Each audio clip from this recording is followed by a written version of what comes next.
Hey, this is Matt Boldy, and you're listening to Locked On Wild. You're Locked On Wild, your daily podcast on the Minnesota Wild. Part of the Locked On Podcast Network, your team every day.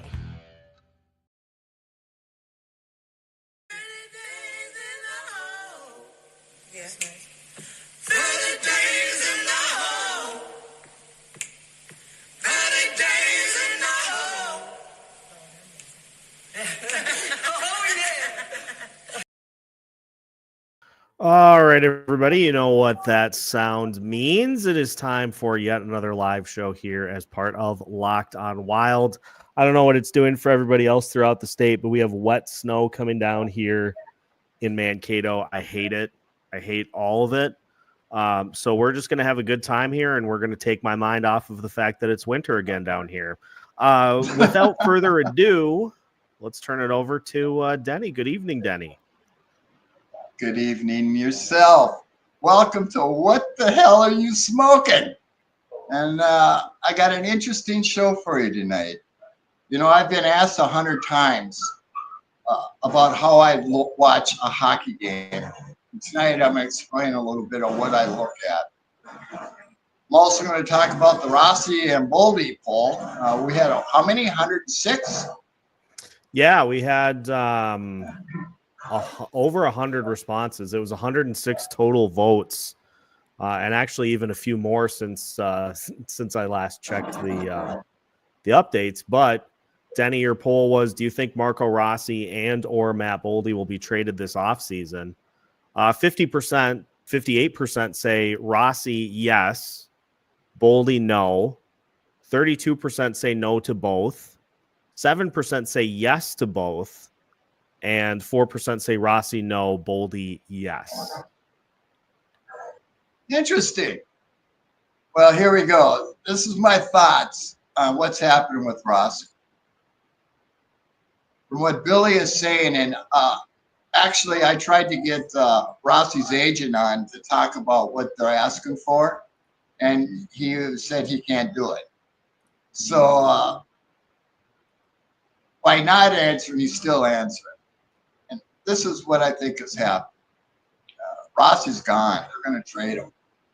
And it makes sense to trade him simply because every team in the NHL is going to line up and put an offer in for Rossi. Whether Billy likes him or not, you know, I think it's a mistake. But when you can sell high, it's a good thing for the team. And that, even though I don't agree with it, I can see why he's doing it. And the reason I'm saying that is because Brock Nelson is going to replace him. That's right. You heard it here first. Brock Nelson will be replacing Rossi on the roster next year. And the reason I say that, as you know, what was it, 3 months ago when I picked the players most likely to, and I had Brock Nelson, Paul Mary, and Granlund. And, of course, Brock Nelson was the number one get. Granlund got picked up right away by Dallas. And as it turns out, Paul Mary is going to stay at the Islanders. They're making a deal. So that's probably why I didn't get traded. But I did it on a whole different premise. And I was wrong about it. I do make mistakes. My whole deal was that a 10-year player could control his outcome. And that's only true, as Trav pointed out, a 10-year player that's 35 years old. And I forgot about that. And that's my mistake. And, hey, things happen. I'm human. But I'm owning up to it. It is what it is. Getting back to Rossi, we're going to get a first and who knows how much else. I mean, believe me, teams are lining up, will be lining up to get Rossi. And for good reason. He's going to be a 100-point man. And I don't understand Billy's thinking. His vision of a cup contender doesn't fit the profile of today's hockey, as I've talked about. He's old and slow instead of speed and skill. And I got to wonder how much more Kaprizov is going to think about that. Billy's got to be on the hot seat.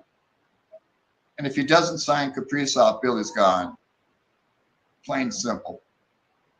And he really should let Judd Brackett take over. Now, I know people have said Judd doesn't want the job.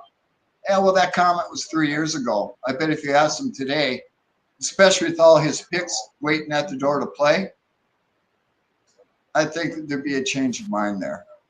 At least I would hope so. And the way the team is playing right now, I got to tell you, things that I see in the games right now, I can tell you why. They're disappointed with what Billy did at the trade deadline. When you got Foligno and Zuggs both saying how disappointed they were with the trade deadline acquisitions, that means the whole team is saying that. And their play reflects it. The only way players on the hockey team can show their dissatisfaction is by the way they're playing. And when you're only averaging 24 shots a game now, that's because there's no passion there. There's no intensity. And you look at Boldy's play the last 20, 25 games, he's very lackluster. He has no intensity. Yeah, I know he's scored a few goals. 25 goals is nothing for Boldy. He should be at 40 right now. He's got that much talent. But I don't think he sees eye to eye with Hines. And I know Rossi doesn't see eye to eye with Hines. And I don't think most of the team sees eye to eye with Hines. And, you know, people, they didn't agree with me when I said Dino would be fired by the All-Star break. I'm telling you right now, if we don't make the playoffs, Hines is gone. And I think that's the whole premise for why the team is so lackluster now. I mean, what are we scoring? Average one goal a game? I mean, come on. That's because they're not out there to win. They're just going through the motions. And if you can't see that, then you got to wake up and smell the coffee, because they are not playing with any intensity. There's no passion in their game. And, you know, it is what it is. And that's showing Billy how dissatisfied they are with what he's doing. In fact, I'd go as far to say as I don't think Rossi even wants to play here anymore. Which is hard to say, but I think it's true. Yeah, the way Rossi's playing right now, I mean, he's getting checked off the puck all the time. Hasn't happened all year till lately. He's too good a player for that to happen. So I think he's let it happen, to be honest. And, you know, it is what it is. But I definitely think Brock Nelson is going to take Rossi's spot on the roster, because that's a Billy kind of player. You know, Brock Nelson, and nobody wanted Brock Nelson when I picked him. But look what he has done for Colorado. He's still a great player, and he fits a big need for us. I mean, I wish we could have got him at the trade line, but, you know, I totally screwed up there. I thought he was in control of his destiny, and he wasn't. That's my fault for not checking it out more than I did. I was just going by memory, and yeah, my memory's shit now. So sorry about that, folks. I'll try to be more accurate in the future. Now I want to talk about Zeev Buium. I watched him play the last couple of games, and I'm going to tell you something. Zeev Buium, as I've talked about before, his vision on ice is spectacular. I mean, I haven't seen that kind of playmaking, especially in tight. I mean, in short space. He's exceptional. And he's just a college kid. He reminds me a lot of Bobby Orr. I have to say it. I haven't seen a defenseman that good since Bobby Orr. He's an awesome skater. He's got a much better shot. And I'm comparing to Brock Faber. He's going to be our best defenseman when he moves in the lineup next year. I don't know how long it'll take him to get acclimated to the game, but I don't think it'll be long because he's that good. He's going to be a stud for a very long time, and which makes our team for next year look really, really strong.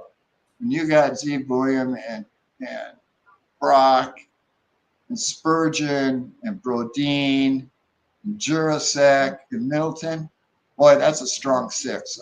I don't care what all the hockey pundits say. Believe me, that's about as strong as you can assemble for a six. But when you got Gus Bus behind us, that's the making of a Stanley Cup contender that can win it, because defense wins championships, period. But you got to have a couple of scoring lines, and that's the problem. Going down the lineup, I mean, with the games left, got 6 games left? 7. 7. I think we'll be lucky if we win 3 of them. And the biggest game of all of them will be against Calgary. Calgary's 5-3-2 in their last 10. They're playing some pretty good hockey. And when we play Calgary at home, if they win, that's a 4-point swing. That could cost us the playoffs. Now, I did not expect us to get a point in New Jersey. I expect us to have both losses there. That may be the difference maker, actually, because I don't see us winning but a couple more games the rest of the season. And I don't think Kaprizov is going to make much of a difference coming in, with just starting out over again. As they say, he needs a runway to get going. Well, it's a very short runway now. And, I told you 2 years ago that Dino would be gone by All-Star break. I'm telling you right now, if we don't make the playoffs, Hines is gone. I see it in the players and their lackluster play. That's the only way they can show they're not happy. And that's all the hockey players can do. What do you think, Seth? I'm going no comment on that. I don't know that I necessarily agree with tanking games. Players are playing for future contracts, and I just think the roster without Kirill, there just isn't a lot of offensive talent out there. So I don't know, but that's my opinion. Well, we like to hear your opinion. When it comes to Boldy and Rossi, they're our 2 best players. Boldy with 25 goals is very disappointing, and he's much better than that. And if you watch him play, he lollygags up and down the ice. If I was the coach, I'd have him setting up in the press box a couple of times just to let him know what's going on, because I don't care if he scored the winning or the game-tying goal and all that stuff. He's not playing good hockey. He's not. He's way too talented to have just 25 goals. The same with Rossi. There's no intensity in his game anymore. I'm pretty sure he's done with Hines. And the contract talks, when they don't say any numbers at all, I've seen this a few times over the years. Billy's trading Rossi. There's no question in my mind. The Wild's play is just a result of what Billy didn't do. And, what else can I say about it? Moving on. Do we have any questions or comments right now? Yes, we do. Let's start with Creepy Colors. If for some reason Brock Nelson doesn't 100% come here, would you be okay with getting rid of Rossi if it meant getting Brock Besser in return? Well, I would have picked Besser in the beginning, but I really thought that Vancouver is really trying to sign him, and I don't think Besser wants to play there. And like I said before, if Besser wants to play here, he's going to have to take a team deal. But he very well may do that. I know he was asking for $8 million or $8.5 million, somewhere in that range. Actually, when you think about the cap going up for a 50-point man, that's not a bad deal. It's not a great deal, but it's not a bad deal either. I mean, Moser's got a hell of a shot. I mean, he would look good on the power play. I'm telling you, he would be a nice addition. Other than that, we'll see. I mean, he's going to have to take a deal to come here, but that very well may happen. Next. Let's go to Aiden, who wants to know your thoughts on Boldy playing on the PK. Seems to be helping, but he wants to know your thoughts on Boldy playing on the PK and the PK in general.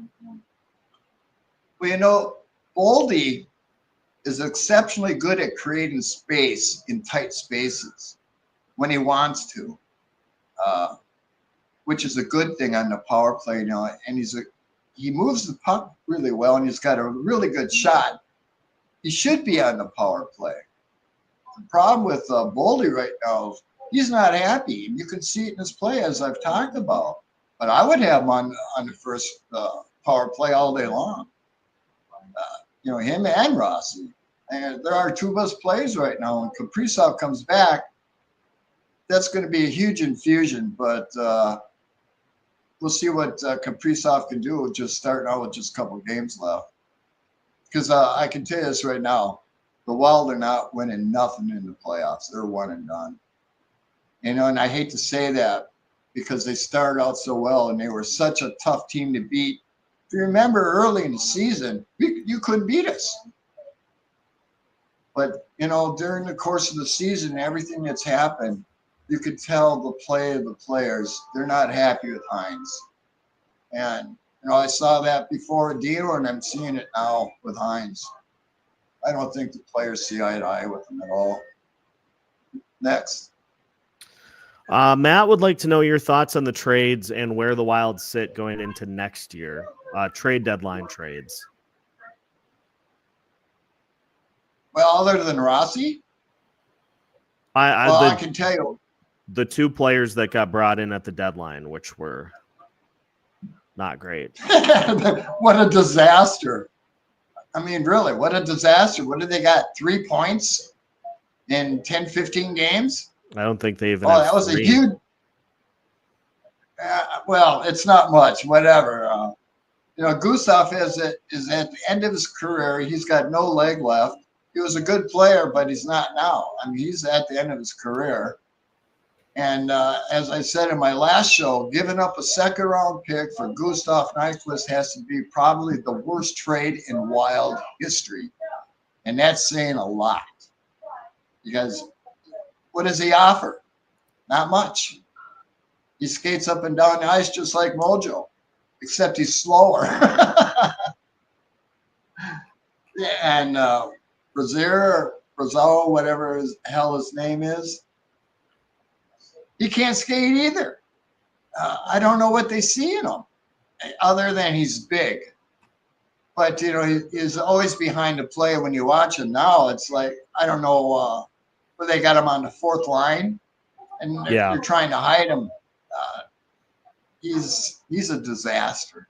And to give up Murat for him, you know, Murat's only got a couple points for Boston right now, but they're giving him the minutes and they're letting him develop, you know, and he's a young kid, and that was a huge mistake too. I don't understand what Billy's thoughts were there, but I don't agree with it at all. Next question or comment. Nyquist has 3 points. Brazeau has 1 so far. Oh, so. Woohoo! 4 points. That's huge. Hoptic says when everybody comes back healthy, Nyquist with Eck and Boldy is going to be a sizable upgrade over Johansson in that spot. Well, Nyquist can't skate anymore. That's the problem with them. I mean, He's got good hands. He's a good passer. He's an exceptional passer. He's got no legs left, and he's always behind the play, and he doesn't do a thing for me. I hate to say this, but I'd much rather have Mojo playing than Nyquist. And you know what I think about Mojo? All he does is, he's got really good speed. He's not even an average passer, and he's a terrible finisher. He's a fourth line winger at best in my book. And why he's on the second line, I still cannot figure it out for 2 years. The only thing I think he's got dirt on somebody, because I don't understand how somebody with his performance is a second line winger in this organization. I don't get it. Trevor would rather see Vinny Hinestroza with Eck and Boldy when everybody is back and we're at full strength. I like Vinny. He goes to the net. He's a pretty smart player. He doesn't hurt you. Yeah. I can go with that. An interesting part with Vinny is that he will be here next year because he was under contract before he was claimed. So he will be here on next year's roster too, which I'm perfectly fine with because he battles. I think he's not one that I question in terms of like, is he doing enough? He may not be the most talented player, but he frequently outworks people. Yeah. Excuse me. He's a smart player too. He's played a lot of hockey. He doesn't hurt you on the ice, much like Trennan. They're both in the same kind of mode. And, they're bottom six. What can you say? Next. Britt is at the Boston Bruins Capitals game, and Vinny Lettieri scored for the Bruins, assisted by Murat Huznadinov, and he said he didn't know Lauko was on the team too. He said it's like a wild reunion here in Boston. Well, you know what? Getting Murat, they stole him. I have no idea why they gave up on Murat so early because the kid, as I said before, they got to give him some time and let him play to see what he's got instead of sticking him down, turmoil, third, fourth line, limited minutes. They never really let him play with good players. Bottom six players, his forte, if he's going to be successful, will be in top six. Boston's letting him play, and that's a good thing. Vinny Lettieri. Go ahead. Yeah, the Vinny Lettieri, I forgot he was still playing too.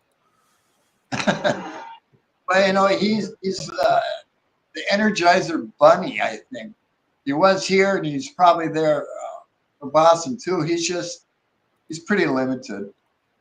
He goes up and down the ice, but he's a bottom six, and there's a lot of bottom six players. I'm glad he's getting shot at Boston, though. I mean, I like him. What else? Jibs 5K wants to know what Marcus Johansson's point total is this year. That would be 27. 27 points. Woohoo! That's strong. And For a fourth liner.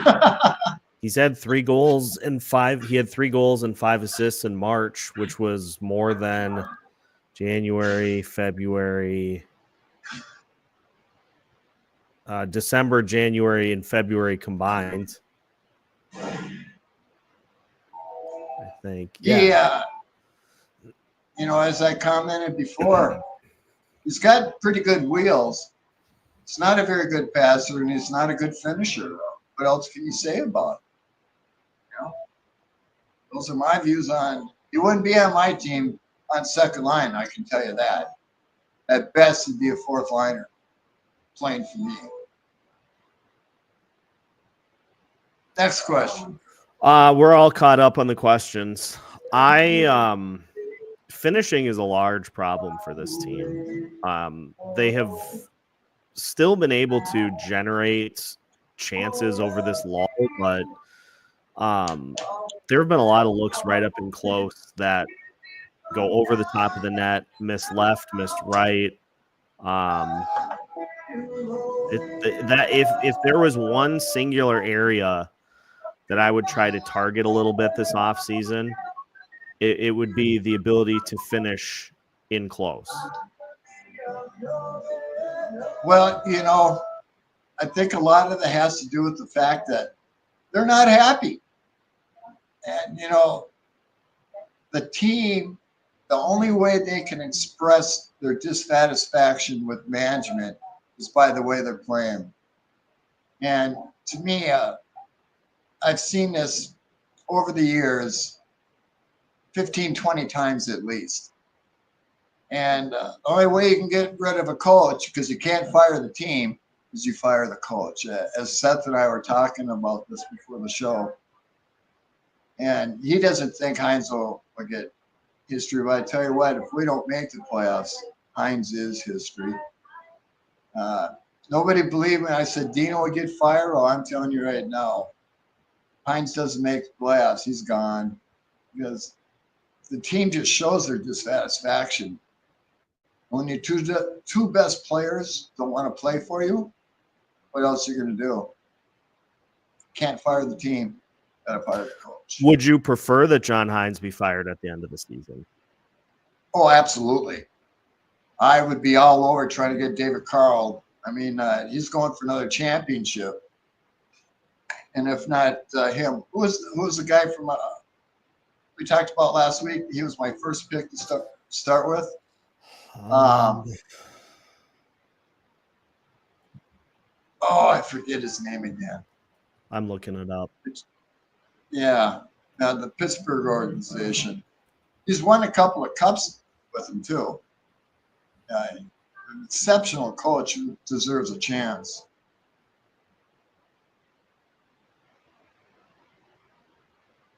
Why? Tim, Jesus. My memory's not what it used to be. Anybody in the audience know? Oh, that's not. I know who it is. It's the Hershey Bears. Yes. I was looking at the Pittsburgh Penguins AHL team. Why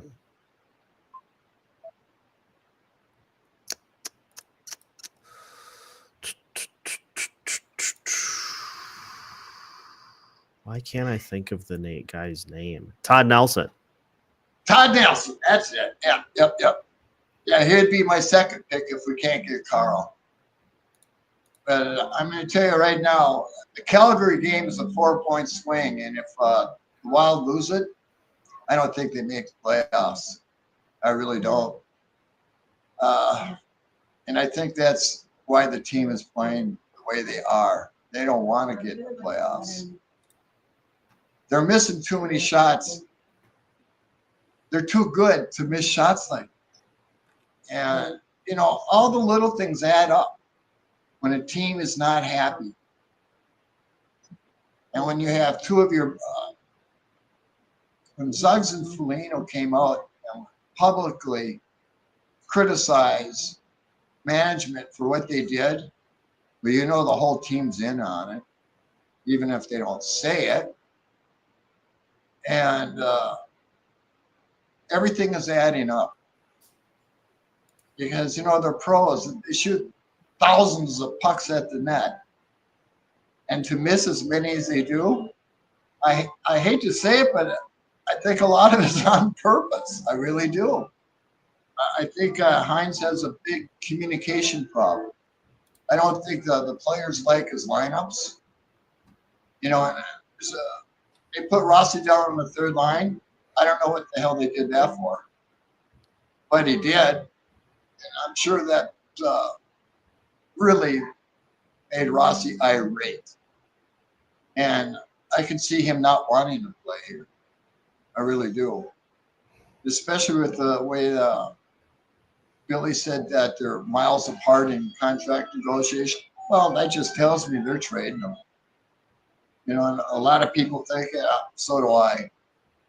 As I said earlier, Brock Nelson's going to replace him. The only reason Brock Nelson was picked for the Four Nations so Billy could have a heart-to-heart with him before, because why would you take Brock Nelson over Tage Thompson? I mean, explain that one to him. I mean, Brock Nelson, the best player out there coming available, but to skip Tage Thompson was dynamic. I mean, Brock Nelson's 33 years old, and he's still a very good player. I mean, he's going to help the Wild. He's going to cure a lot of our ills. But, it was all for a head-to-head, face-to-face, working out a deal to come here, because as I talked about before, his family history here is huge. And he's going to carry the torch. That's really what's going to happen. Mark my words. Brock Nelson's going to replace Rossi, and I'm saying, going on the books and saying it. I really think that's going to happen. Anything else? Jibs 5K wants to know what Foligno's specific criticism of management was. Oh, he came out and said they were unhappy with the trades. You can look up the Foligno shorts on it, but he was not happy. And Zuggs said it a couple games later that they were not happy. And when players come out and publicly criticize management, you know the team is not happy. Whether the rest of the team says anything, it doesn't matter. When one person saying maybe, but when two say it, you know the whole team's thinking. Are you looking up the shorty or whatever they call it on YouTube? I found the That's where I saw it. I found the actual quote. Yeah, let's hear it. It's tough. We all want to win. We've been grinding for the past couple of months. So it's just, I think you always want to see yourself as a team that's always going for it. We have a great team, but we are a different team without those three studs that we're missing. Would you have liked to add or done something? For sure. But when you're kind of going with the plan, and what we have to understand is it's moving chess pieces right now. If you lose something, you might regret it. And Billy doesn't want to be put in that position. We understand that side of it too. But you look at other teams bulk up, and it just kind of gives you a little bit of jealousy. We know next year is next year, and that we'll have that off our plate finally. But it just feels a little bit frustrating when you always want to be in that position to succeed. And that's a nice way of saying that they're not happy. And Zuggs, can you find Zuggs' comment too? Because that was a good one too.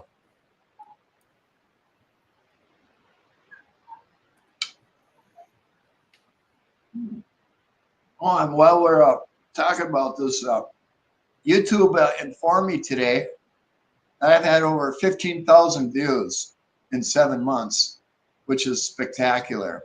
And I got to thank all my fans out there in YouTube world for what the hell are you smoking?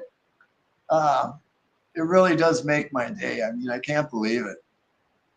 When you start out doing stuff like this, you don't know if people are going to like it and watch your show or, but things are going extremely well. And I don't know if I'm going to have it set up for this year yet because there's complications with it. But I will have AI, and I will be able to explain to you formations, how teams play. For instance, the Minnesota Wild use a 2-1-2, what the public calls dump and chase. There's a lot to it. And I'll be able to show you on screen exactly what they do. And that's going to be one of my features for next year for sure.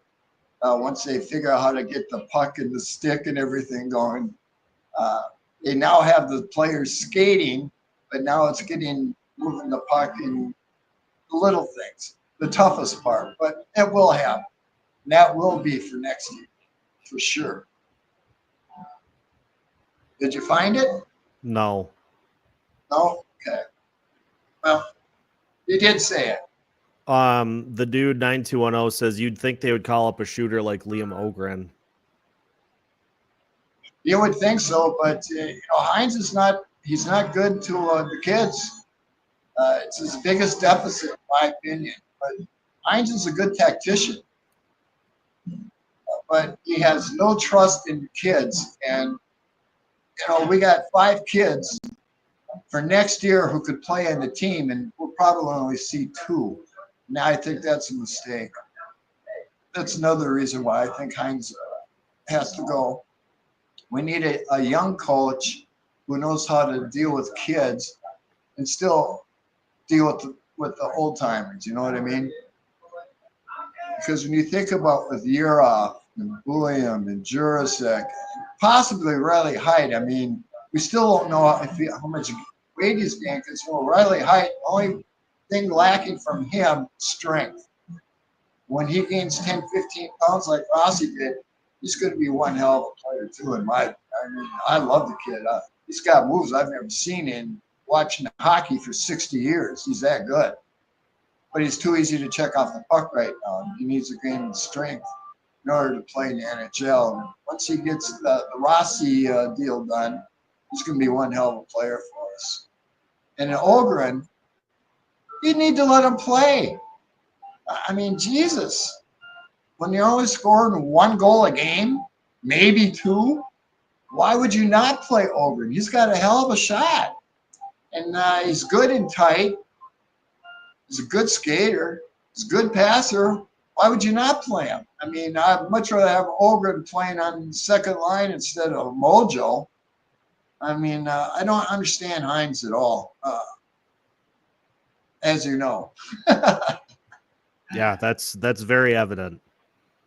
Of course, I'm not going to be getting any North or Wild passes next year. No, I would imagine not. But let's go to Matt. Thoughts on Kirill's future with this lower body injury, and what is too much to offer on his next contract? Well, Kirill's got the same problem that Gabby had, and I probably have it the rest of his life, unless they figured out some kind of exercise, which they very well could have. When you have a groin problem like that, it never really goes away. You always got to be cognizant of it. And it doesn't matter if he loses. He's still going to get $15 million a year. No, doesn't matter. He's a superstar. And if you only get him for half a season, what can you do?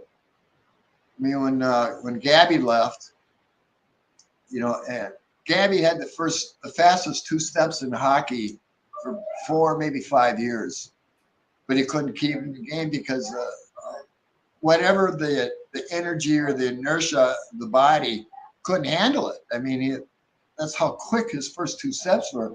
Now, Kaprizov doesn't have the speed that Gabby had, but still extremely strong. And he's going to have the rest of his life, most likely. And I haven't seen any cures for the groin problem with hockey players. There may be, but I haven't heard of any. Maybe somebody out in the audience knows. I don't know if we got any doctors who watch the show, but maybe they can tell us some, because I have no idea. He's going to have that problem the rest of his life.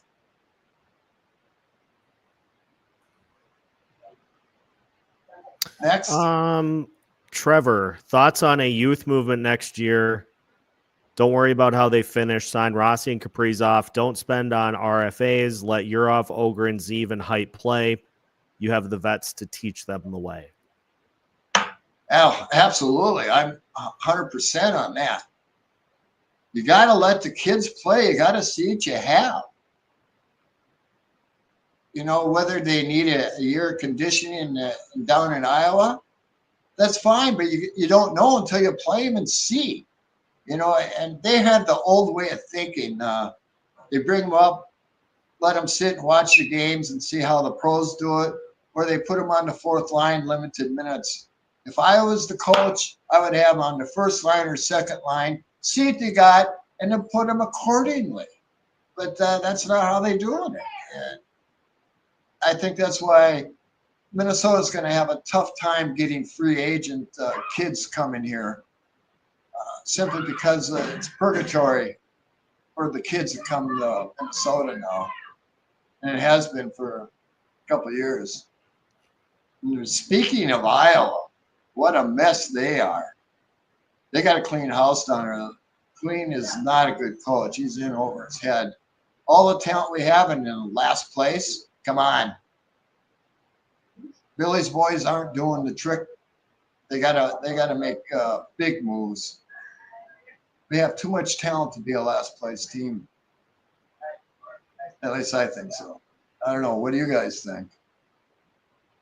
I mean, I think the messaging needs to definitely change in Iowa. It just, I don't know. I just would want to make sure that you're lockstep with what your goals are, from all the way down to the Heartlanders up to the top of the Minnesota Wild. It just doesn't seem like the messaging is lining up. But I don't know. Well, it's quite evident that he's in over his head. And our highly touted Carson Lambos, he's disappeared. What is going on?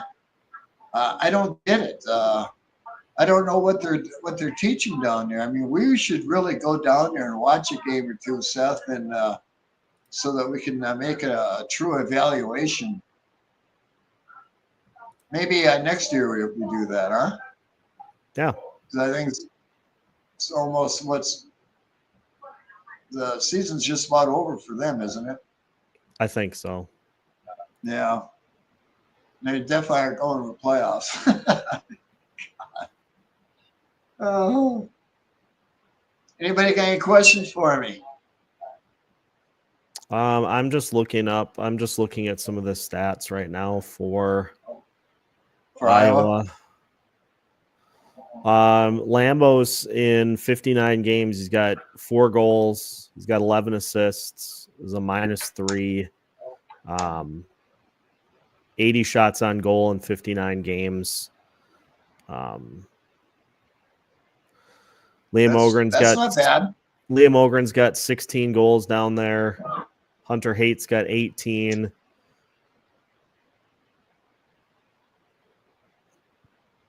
It's going to require a little further dive into what's going on down there. I don't know. It just I just would like to. I just want to make sure that everything's lining up from top to bottom is my thing. Let's go to this from Calvin. He's worried that this is the second year of a bunch of injuries now back to back. Last year there were a ton. This year there have been a ton as well. Oh, absolutely. I've never seen anything like it. I mean, the hockey gods are not happy with the Minnesota Wild. I've never seen injuries like this. I mean, I've watched hockey for 6 years, and I've never seen this many injuries on one team ever. I don't know if we're unlucky. Hard to figure. I mean, they have all the training. The only thing I could think of, well, number one, they block a lot more shots now, and that's going to cause injury. Back in the old days, they didn't block that many shots for the simple reason is they get hurt. And it's quite evident that the Minnesota Wild are getting hurt from blocking shots. I mean, it's hard to say whether you should block a shot or not. All teams preach it now, but when you look at all the injuries, is it really worth it? I mean, that's a hard one. We should talk about that and do some research on that. Talk about that, because how many block shots have caused huge injuries to the Minnesota Wild? A lot. Well, and you'd think if the team was intentionally trying to lose games, they would get out of the way. Well, I don't know what the block shot attempts are. Or I haven't looked at that. But I'm just looking at the team's play in general. And I've seen it over and over again. The team is not playing to win. The team is just playing to play. And if you can't see that there's no intensity, there's no passion out there, and you look at our two best players just lollygagging out there now, what else is there to say? I don't know what the fans out here think. Do you see what I see?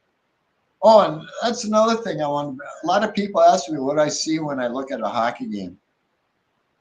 First off, is I don't follow the puck.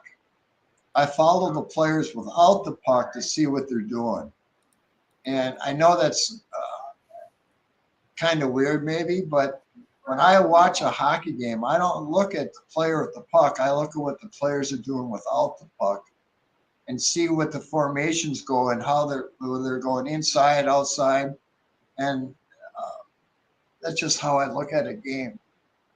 And of course, next year I'll be able to explain it on screen with what the teams are doing, whether it's like when we played. I'll give you an example. New Jersey Devils. They use what's called a 1-3-1 trap, and they've modified it a little bit, where they bring in their defensemen to create the offense. And Jacques Lemaire originally started the trap, and he was won a couple Stanley Cups down there in New Jersey with it. And what they have done now is they have modified. New Jersey has modified it, and they have the defenseman carrying the play deep into the offensive zone, which would never happen under Lemaire. But that's just a variation of the trap, of the 1-3-1 trap. And when I can show you exactly, because I'm going to be taking film clip and showing you exactly how they do it and what they're doing and why they do it, it's going to be one hell of an asset. So that to everybody who watches hockey doesn't understand what they're doing and what I see, I'm going to be able to show you, which I think is going to be cool as hell. Calvin says, once we get the gang back together, we could be a surprise because there are no expectations on this team.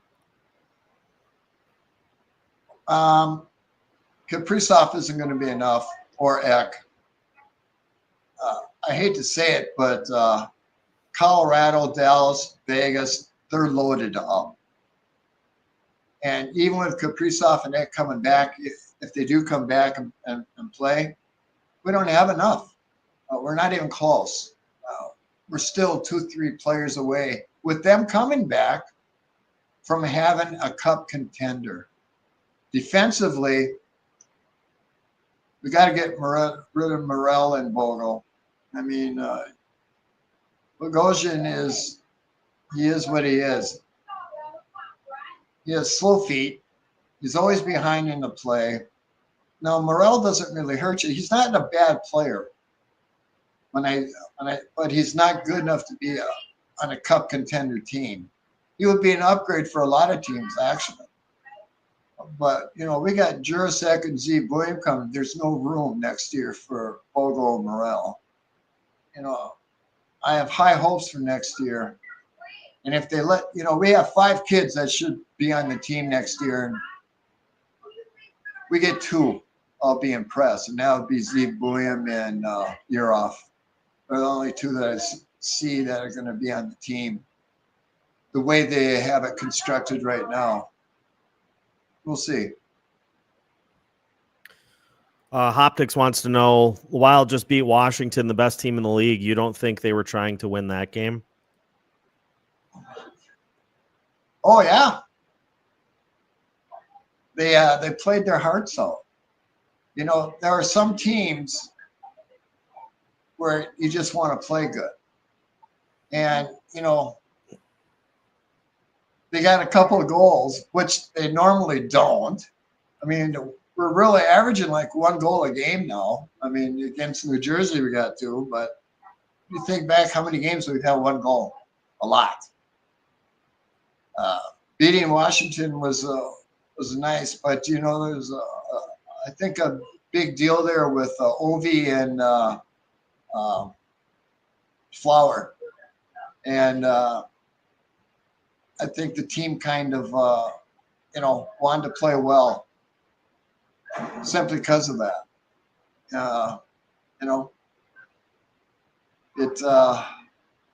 Hockey's a funny game, and the players, at least from what I've seen, there's some teams you really want to beat and play your best for, and there are teams that you could care less. And you look at our remaining schedule. Not only is Calgary the most important game because it's a 4-point swing, but we got Dallas coming up. We're not going to beat Dallas. Even with Kaprizov, we're not going to beat Dallas. I mean, they are 4 lines strong. They are a cup contender. They have everything they need to win a cup. Same with Colorado. Let's not even talk about Winnipeg. I mean, we can't compete with those 3 teams right now. In Vegas, too. I mean, they're loaded up. I don't see any hope for the Wild to win in a first round this year at all, if they get in. And that's not for sure.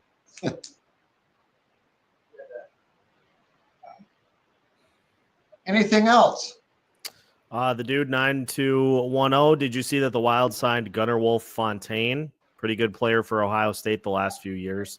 I like that. I like that signing. Just to add another goalie to the organizational depth at this point. I think that was a good move. Well, anytime you can sign a kid out of college, it's a good move. Big Ten play is excellent. And I tell you what, Chicago Blackhawks, they're getting more, and Runzel, is that his name? The defenseman for the Gophers? Renzel. Oh, I want to talk about he's a stud. They got Oliver Moore needs to put on some weight and some strength before he'll be a force to reckon with. But Runzel, he's a stud. And talking about the Gophers, talk about the referee screwing the Gophers. I don't know if you guys watched that game, but the non-tripping call is absolutely ridiculous. And, they took the game from the Gophers, in my opinion. I don't know how many people watched it, but to not call that a trip, it was clearly a trip. Everybody thought it was a trip except for the refs. Imagine that. Ugh. I was just disgusted with that play. Now the Blackhawks got, how many, does anybody know how many Gophers have left the team already? I know Snuggie left. I thought it was 5 or 6. Yeah. They were so talented. You get screwed by the refs like that. Terrible thing. Terrible. Disappointing is what it is. Anything else? Ron says 5. 5? Yeah. And out of all of them, Oliver Moore, who's probably he would probably be the fastest player in the Chicago organization because kid's got wheels. He just needs to gain some muscle, but he's going to be a force in the future. He kind of reminds me of Riley Height. Riley doesn't have the wheels of Oliver Moore, but Riley Height's got a lot more hockey intuition, I guess you could call it. I mean, he goes through the plays better. Oliver Moore kept getting stuck this year, even with the speed, and that's because he lacks the vision, of which you'll get that. You'll get it. Yeah. Trav says referees got to realize not making calls impacts a game too. If it's a penalty, it's a penalty. Doesn't matter what period it's in. Trav, you are so right. When they didn't call that, oh my God. I mean, damn near had a heart attack because I'm a huge Gophers fan. I can talk about the Gophers all night long. When, Trav, you know what I'm talking about. Ask Trav, what's his view on Zeev Buium right now? Trav, your thoughts on Zeev?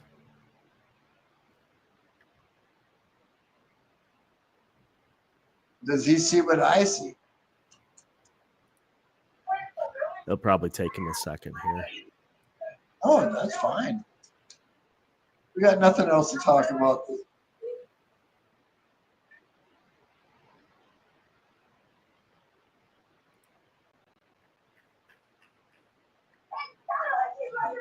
Nothing?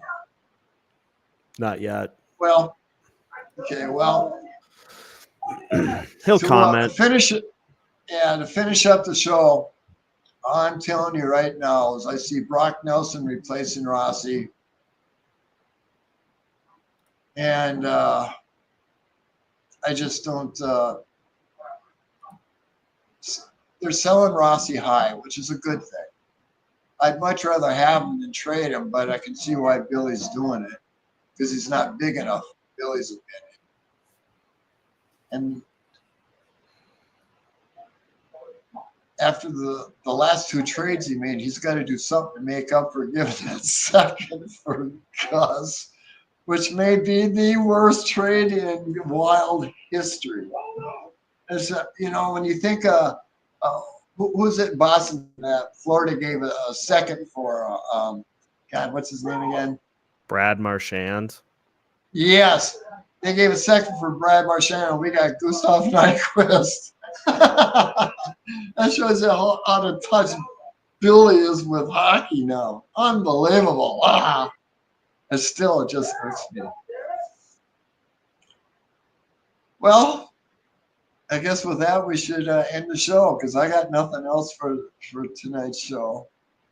Thank you all for taking the time to watch us. And